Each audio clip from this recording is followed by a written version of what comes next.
Saya dari tadi menyaksikan, mendengarkan dari bawah bergetar hati saya. Karena apa, rekan-rekan sekalian, kalau berbicara SSJ dan Raksa Jagat, ya, mengingatkan sesuatu pada sebuah keagungan, ya. Bahwa nama Nabawadatala itu kan pertama, kalau Nabawadatala itu ketika di kerajaan Tarumanagara namanya masih Hayatul Patah, ya. Oke, ketika dibawa ke Sunda Sembawa Jayagiri atau disebut juga Bagasasi atau Bekasi sekarang, atas sebuah ide lagi, ya. Kalau dulu itu ada Arya Wangsa Goparana, ya, yang berasal dari Cianjur. Nah, Hayatul Patah tersebut diubah namanya menjadi Nabawadatala. Nah, Nabawadatala tersebut adalah sebuah kitab, ya, yang isinya itu, isi di dalamnya itu satu ilmu katunggalan, ilmu yang berporos kepada Sang Maha Holik Allahu Azza wa Jalla, yang pertama. Yang kedua, kitab Nabawadatala itu berisi nata diri, nata negara. Bagaimana menata diri supaya kita bisa menata negara. Negara berarti kan gitu. Yang ketiga, raksa jasad. Raksa jasad adalah sebuah ilmu, ya, di mana ilmu tersebut bagaimana mempelajari bagaimana memahami tubuh manusia, bagaimana menjaganya, dan bagaimana memulihkannya, dan bagaimana juga mengauklarungkannya. Seperti itu, rekan-rekan sekalian. Nah, kalau berbicara itu semua nih, jadi serius kayak gini, ya, jadi nggak enak, ya. Oke, raksa jasa. Kenapa kita harus mengenal tubuh kita? Orang yang mengenal tubuhnya adalah orang yang memahami kehidupannya. Orang yang memahami kehidupannya akan paham tentang budayanya. Ketika orang sudah mengenal tubuhnya, mengenal budayanya, maka orang tersebut adalah orang yang mengenal Sang Penciptanya.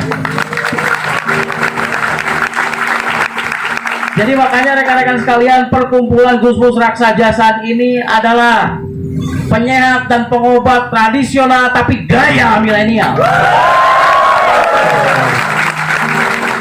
Tradisional, hati-hati, tradisional bukan kampungan, benar nggak? Tradisi itu adalah sebuah kebiasaan yang terjaga dari awal sampai akhir. Segala sesuatu yang sudah menjadi trendsetter dari dulu sampai sekarang, makanya PGRI itu keren, rekan-rekan sekalian.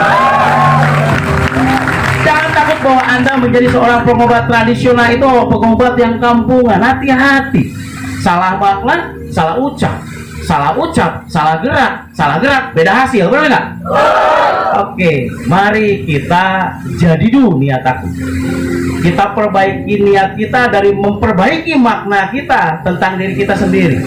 Kita mengenal diri kita, maka kita akan bangga dengan hidup ini, rekan-rekan sekalian. Bapak dan Ibu sekalian, banyak orang yang mengatakan ada beberapa falsafah nih atau filosofi. Jika kamu menginginkan banyak semut, jangan mencari semut itu. Karena ketika semut itu dicari, maka semut akan berlari. Benar nggak? Tapi jadilah, simpanlah gula. Karena ketika kita menyimpan gula, dengan sendirinya semut akan berkumpul pada gula tersebut. Seperti itu, rekan-rekan sekalian. Yang kedua, jika Anda menginginkan banyak kupu-kupu yang warna-warni dan indah warnanya, atau indah geraknya, atau fenomena alam yang sangat menarik itu hanya pada kupu-kupu. Tapi ketika kita ingin kupu-kupu, janganlah kita itu mencari kupu-kupu tersebut. Karena ketika kupu-kupu itu dicari, maka sama juga kupu-kupu tersebut akan berlari ataupun terbang. Tapi jadilah sekuntum bunga. Maka dengan menjadi bunga tersebut, kupu-kupu tersebut akan menghampiri kita. Setuju? Oke. Falsafah itu harus berlaku bagi kita sekalian. Ada dua situasi dan kondisi yang tidak akan pernah hancur walaupun terjebak perang peradaban. Sebuah profesi yang tidak akan pernah hancur, harta perang peradaban sekalipun. Yang pertama, ketika kita bergerak di bidang kesehatan.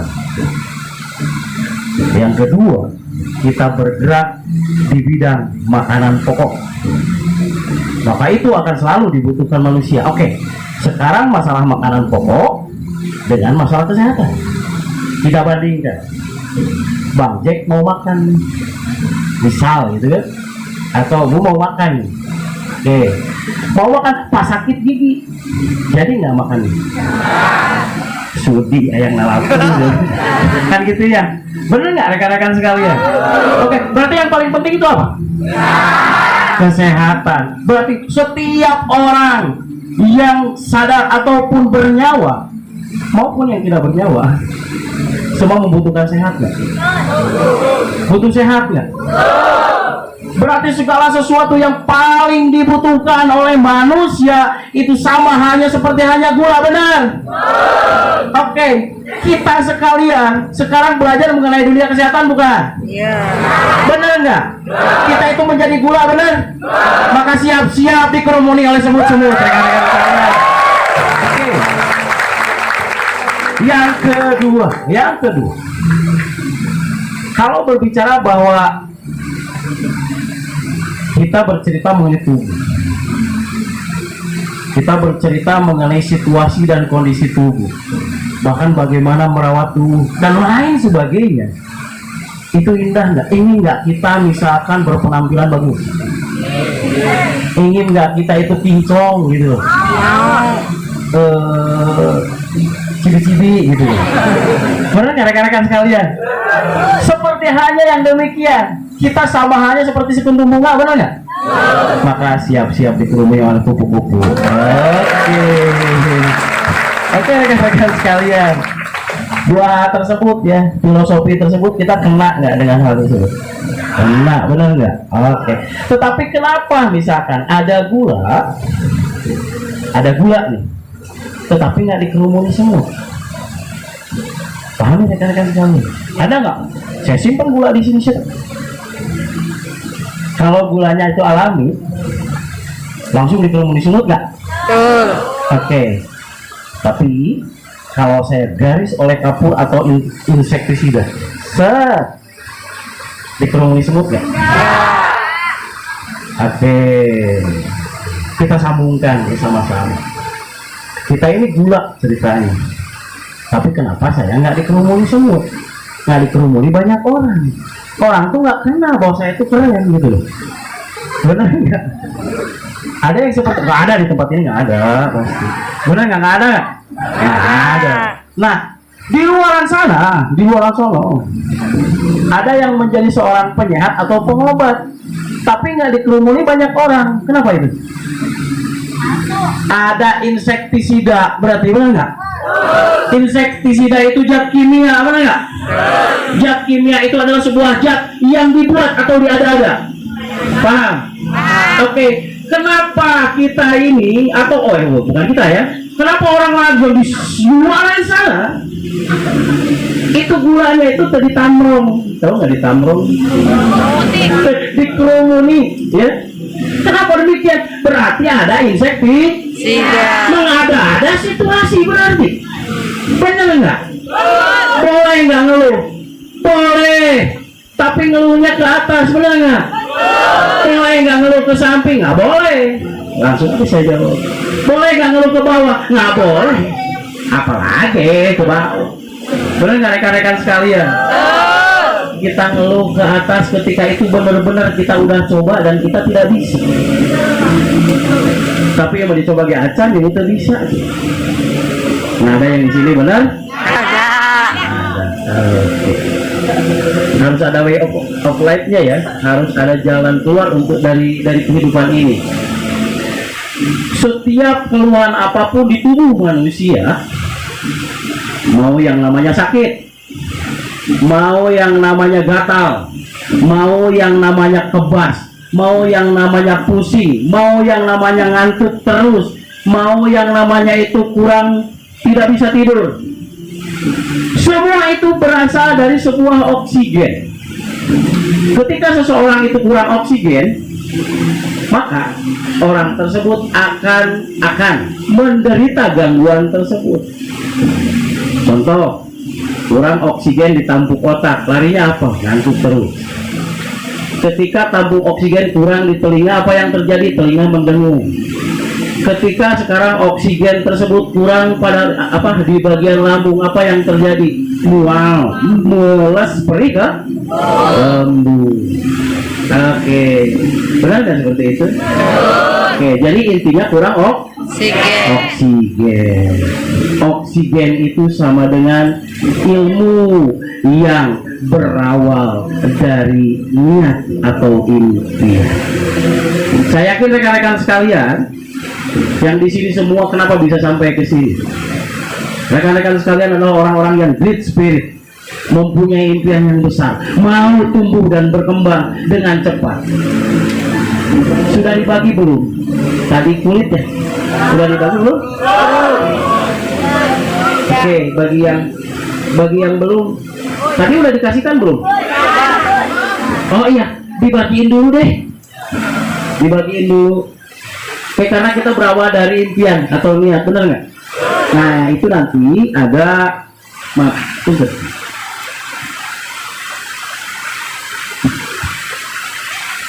Di sini ada kulit kijang. Ini jangan melihat ininya ya. Ada kulit kijang. Kenapa harus seperti ini? Karena ini biarkan ini jadi saksi. Oke? Rekan-rekan sekalian ada yang bawa pulpen kan? Bawa. Nah, rekan-rekan sekalian tinggal menulis impian Anda di sini. Satu saja yang paling penting dan yang paling mengganggu rekan-rekan sekalian.